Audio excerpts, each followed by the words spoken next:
ఏది అయినా ట్రై చెయ్యి ఆచి చికెన్ మసాలా. కాంగ్రెస్ సీనియర్ నేత మాజీ మంత్రి జీవన్ రెడ్డి ఈ నెల 25న రాజీనామా చేయనున్నారు. జగిత్యాలలో బండారి గార్డెన్స్ లో జీవన్ రెడ్డి అనుచరులతో సమావేశం ఏర్పాటు చేయనున్నారు. ఏప్రిల్ 5 నుంచి 10వ తేదీ మధ్య భారీ బహిరంగ సభ ఏర్పాట్లకు ప్లాన్ చేస్తున్నట్లు తెలుస్తోంది. సభకు 70,000 మంది హాజరయ్యే విధంగా ఏర్పాట్లు పూర్తి చేస్తున్నారు. పార్టీ ఫిరాయించిన 10 మంది ఎమ్మెల్యేలు ఉన్న నియోజకవర్గాలే టార్గెట్ గా జీవన్ రెడ్డి వ్యూహాలు రచిస్తున్నారు. బీఆర్ఎస్ లో చేరనున్న జీవన్ రెడ్డికి మాజీ సీఎం కేసీఆర్ కండువా కప్పి ఆహ్వానించనున్నారు. ఆయనకు బీఆర్ఎస్ లో సెక్రటరీ జనరల్ బాధ్యతలు అప్పగిస్తారని చెబుతున్నారు. ఇక గతంలో ఈ పదవిని కేకే నిర్వహించారు. కేకే పార్టీ నుంచి వెళ్లిన తర్వాత ఆ పోస్టు ఖాళీగా ఉంది. మరోవైపు వచ్చే ఎన్నికల్లో జీవన్ రెడ్డి పోటీ చేయకుండా ఆయన చిన్న కోడలు చరిష్మారెడ్డిని బరిలో నిలిపే యోచనలో ఉన్నారని తెలుస్తోంది. జగిత్యాల అసెంబ్లీ టికెట్ ను జీవన్ రెడ్డి వారసురాలిగా ఆయన కోడలకు ఇచ్చేందుకు కారు పార్టీ సుముఖత వ్యక్తం చేసినట్టుగా తెలుస్తోంది.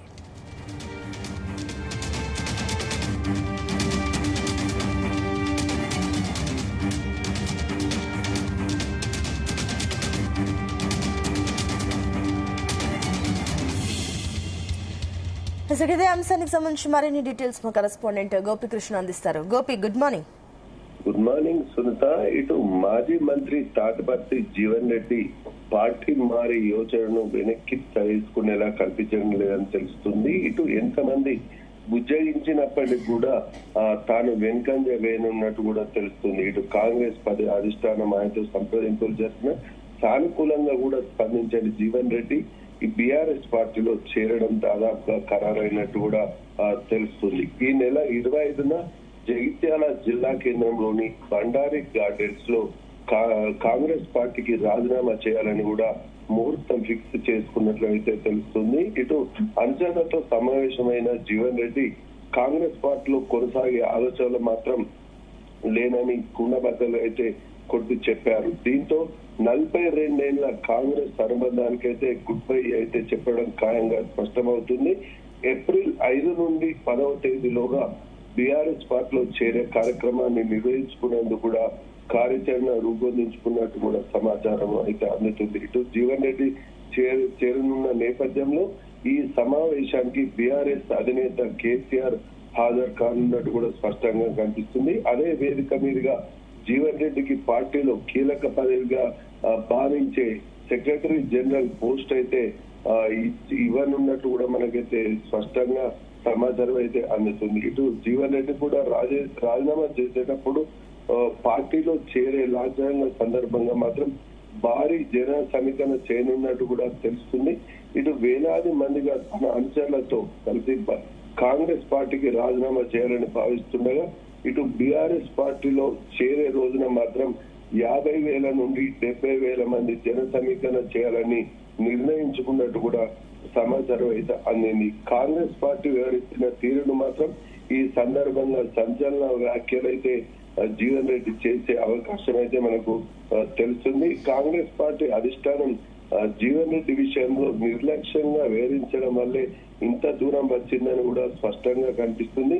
జగిత్యాల ఎమ్మెల్యే డాక్టర్ సంజయ్ కుమార్ కాంగ్రెస్ పార్టీలో చేరిన విషయంలో మాత్రం జీవన్ రెడ్డి కొంత అసహనంగా ఉన్న నేపథ్యంలో ఫిరాయింపులకు వ్యతిరేకంగా తన గళాన్ని వినిపిస్తున్న క్రమంలో మాత్రం కాంగ్రెస్ నాయకత్వం తీరును పదే తప్పుపడుతూ వచ్చారు. అయితే కాంగ్రెస్ సంజయ్ అయితే ఎపిసోడ్ విషయంలో మాత్రం ఇటు జీవన్ రెడ్డికి ఇటు రాష్ట్ర మంత్రి గతంలో రాష్ట్ర మంత్రి శ్రీధర్ బాబుతో పాటు అప్పటి డిసిసి ప్రెసిడెంట్ ధర్మపురి ఎమ్మెల్యే అట్లు లక్ష్మణ్ కుమార్ కూడా రంగంలోకి దిగి బుజ్జగించే ప్రయత్నం చేశారు. ఈ నేపథ్యంలో ఢిల్లీకి కూడా రావాలని ఏఐసిసి పెద్దలు తెరవతో ఢిల్లీకి వెళ్లి కూడా చర్చించారు. అప్పుడు జీవన్ రెడ్డి అయితే మళ్లీ పార్టీలో అదే తీరు కొనసాగడంతో మాత్రం కొంతమేర అసహనంకు వ్యక్తం చేసిన పరిస్థితి కనిపించింది.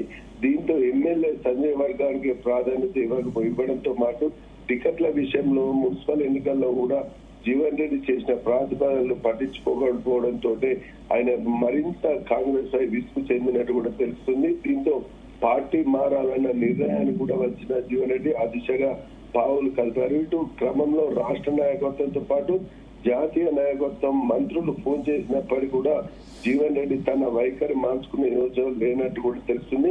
రాష్ట్ర వ్యవహారాల ఇన్ఛార్జ్ మీనాక్షి నటరాజన్ కూడా ఆయనతో చర్చలు జరిపి తన పట్ల రాష్ట్ర నాయకత్వం చూపిస్తున్న విషయం గురించి వించారే తప్ప పార్టీలోనే ఉంటారని మాత్రం స్పష్టంగా చెప్పలేదు. పార్టీ వీడతారని కూడా చెప్పినట్టు కూడా తెలుస్తుంది.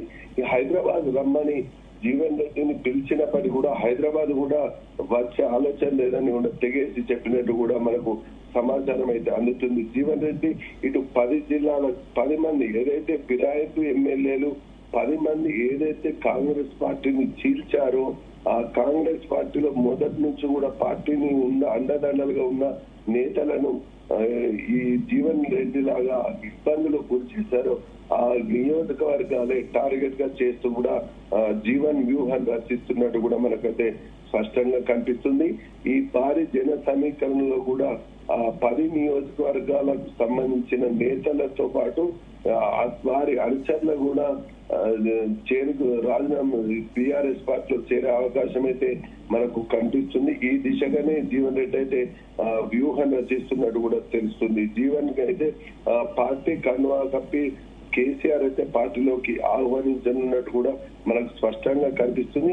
అదే ముందు తరాలను దృష్టిలో పెట్టుకుని దాదాపు 75 సంవత్సరాలు పైబడిన జీవన్ రెడ్డి జనరల్ మామూలు అసెంబ్లీ నియోజకవర్గాలు జనరల్ అయితే మాత్రం జీవన్ రెడ్డి అయితే నిల్చునే అవకాశం ఉందని చెప్పేసి కూడా చెప్తున్న పరిస్థితిలో ఒకవేళ అసెంబ్లీ నియోజకవర్గాల పునర్విభజన జరిగితే మాత్రం ఇది జైత్యాలకు సంబంధించి మహిళకు కేటాయించే అవకాశం స్పష్టంగా కనిపించడంతో తన చిన్న కోడలైన చరిష్మా రెడ్డిని రంగంలోకి దించేందుకు కూడా జీవన్ రెడ్డి వ్యూహం రచించారు. ఈ నేపథ్యంలోనే బీఆర్ఎస్ కూడా ఆమెకు ఎందుకంటే కేసీఆర్ మన సిద్దిపేటకు చెందిన బై ఎలక్షన్ లో 2008లో రవీందర్ హరీష్ రావు మీద పోటీ చేసి ఓడిపోయిన అతని కూతురే రాజకీయ నేపథ్యం ఉన్న కూతురు చరిష్మా రెడ్డి కనుక అప్పటి నుంచి రాజకీయంలో కూడా కొంత చురుగ్గా పాల్గొంటుంది. ఇటీవల జరిగిన ఎన్నికల్లో సైతం జీవన్ రెడ్డికి ప్రచారం అయితే నిర్వహించారు. ఈ నేపథ్యంలో హరీష్ రావుకు అనుచరుడిగా ఈ చరిష్మా రెడ్డి తండ్రి కూడా ఉన్న నేపథ్యంలో మాత్రం ఆమెకు దాదాపు టికెట్ ఒక జీవన్ రెడ్డి గ్రీన్ సిగ్నల్ ఇస్తే మాత్రం చరిష్మా రెడ్డికి టికెట్ ఖాయంగా భావించవచ్చు. ఇటు పూర్తి స్థాయిలో మాత్రం జగిత్యాల రాజకీయాలు అయితే కొంతమేర ఆసక్తికరంగా మారాయని చెప్పచ్చు. ఇప్పుడు జీవన్ రెడ్డి ఏ విధంగా టార్గెట్ చేస్తారు కాంగ్రెస్ పై అన్నది మాత్రం వేచి చూడాల్సిన పరిస్థితి అయితే ఉంది. ఇటు కాంగ్రెస్ చేసిన తప్పిదాలతో పాటు తాను ఏమైనా లోపాలు ఉన్నా గానీ బహిర్గతంగానే చెప్తానని కూడా జీవన్ రెడ్డి అయితే చర్చించినట్టు కూడా తెలుస్తుంది. ఇటు మొత్తానికి అయితే జగిత్యాలకు సంబంధించిన కార్యకర్తలతో పాటు ఇటు ఎమ్మెల్సీగా కొనసాగిన జీవన్ రెడ్డి దాదాపు 5 సంవత్సరాల పైబడి 5 సంవత్సరాలు ఎమ్మెల్సీగా కొనసాగారు. ఈ నేపథ్యంలో ఇటు ఉమ్మడి ఆదిలాబాద్ తో పాటు ఉమ్మడి కరీంనగర్ ఉమ్మడి మెదక్ తో పాటు నిజామాబాద్ జిల్లాలకు సంబంధించిన తన అనుచరులతో సహా జీవన్ రెడ్డి అయితే రాజీనామా చేసే దిశగా ముందుకెళ్తున్నట్టు తెలుస్తుంది. ఒక జగిత్యాల నియోజకవర్గం కాకుండా ఈ మిగతా నియోజకవర్గాలకు సంబంధించిన కాంగ్రెస్ క్యాడర్ ను కూడా ఈ రాజీనామా చేసి బీఆర్ఎస్ లో చేరే విధంగా కూడా జీవన్ రెడ్డి అయితే వ్యూహం రచిస్తున్నట్టు కూడా తెలుస్తుంది.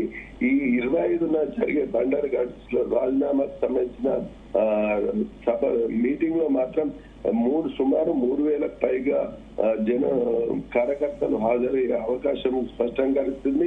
అందులో పెద్ద మొత్తంలో కాంగ్రెస్ లో ప్రతి వార్డు ఏదైతే పదవులు ఉన్నాయో వాటన్నిటి కూడా రాజీనామా చేసే దిశలో కూడా కార్యకర్తలు ఉన్నట్టు కూడా స్పష్టమవుతుంది. జీవన్ రాజీనామా చేసిన వెంటనే తన అనుచర వర్గం కూడా రాజీనామా చేసేందుకు కూడా సిద్ధపడ్డట్టు కూడా మనకైతే సమాచారం అయితే అందుతుంది.